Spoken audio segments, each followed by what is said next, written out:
ময়মনসিংহের ফুলবাড়িয়ার সন্তোষপুর বনাঞ্চল সবুজের সমারোহ আর শালগজারির অপরূপ সৌন্দর্যে ঘেরা এই অঞ্চল ছিল একসময় বন্যপ্রাণীর অভয়ারণ্য। তবে সময়ের সাথে সাথে দখলে কমেছে বনভূমি, উজাড় হয়েছে বনাঞ্চল, হুমকিতে পড়েছে বন্যপ্রাণীর আবাসস্থল। একসময় ৩,৫০০ একরের বেশি প্রাকৃতিক বন ছিল সন্তোষপুর বনাঞ্চলের। কালের বিবর্তনে সংকুচিত হয়ে বর্তমানে বন টিকে আছে মাত্র ৫০ একরে। বন কমে যাওয়ায় সংকটে পড়েছে জীববৈচিত্র্য, ঝুঁকিতে পড়েছে বনে থাকা প্রায় ৪ শতাধিক বানরের আবাসস্থল।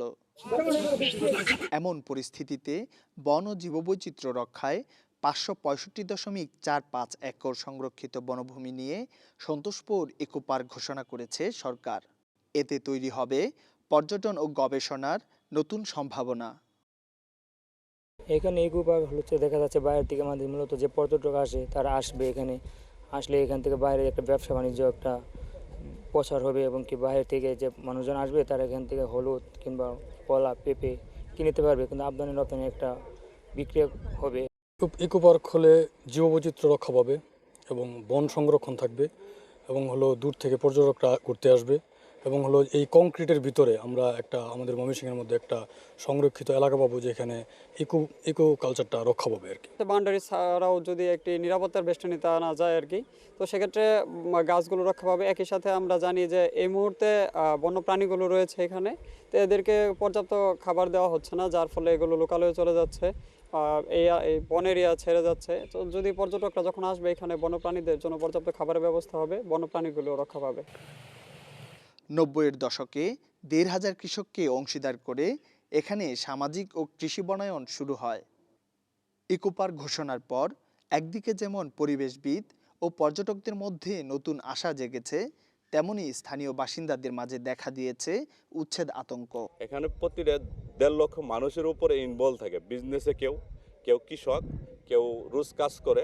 ৫৬৫ একর জায়গায় ইকো পার্ক করার ফলে প্রায় ৫,০০০ পরিবার পথে বসে যাবে, টোটালি পথে বসে যাবে। আমরা সারা জীবন এনু থাকতাছি দাদার আমলতে, তাহলে হনা আমরা হনা যদি হনা এই পার্কে পার্কে কয় হনা পার্কে যদি কই হালাই তা আমরা কই যামু, কই খামু, কই থাকমু। সন্তোষপুরের কৃষকগুলো যেন বেঁচে থাকে সেদিকে দৃষ্টি দিয়ে যেন ইকো পার্কটা স্থাপন হয়। ইকো পার্ক হোক, কৃষক বেঁচে থাকুক। তবে স্থানীয় সংসদ সদস্য বলছেন, এখানে যারা বসবাস করছেন তাদের অধিকার সংরক্ষণ করেই বাস্তবায়ন করা হবে সরকারের এই উদ্যোগ। আসলে এখানে কারো ক্ষতি হবে না, বরং যারা ওখানকার বাসিন্দা আছে তাদেরকে সরকার অবশ্যই যথাযথভাবে তাদের বসতি সেখানে থাকবে, তাদেরকে সাথে নিয়েই তাদের অধিকারকে সংরক্ষণ করেই এখানে আসলে ইকো পার্ক হবে। বন বিভাগের দাবি, পর্যটন ও গবেষণার জন্য একটি দীর্ঘমেয়াদী সুনির্দিষ্ট পরিকল্পনা তৈরি করে সরকারের কাছে ইকো পার্কের প্রস্তাব পাঠানো হয়েছে।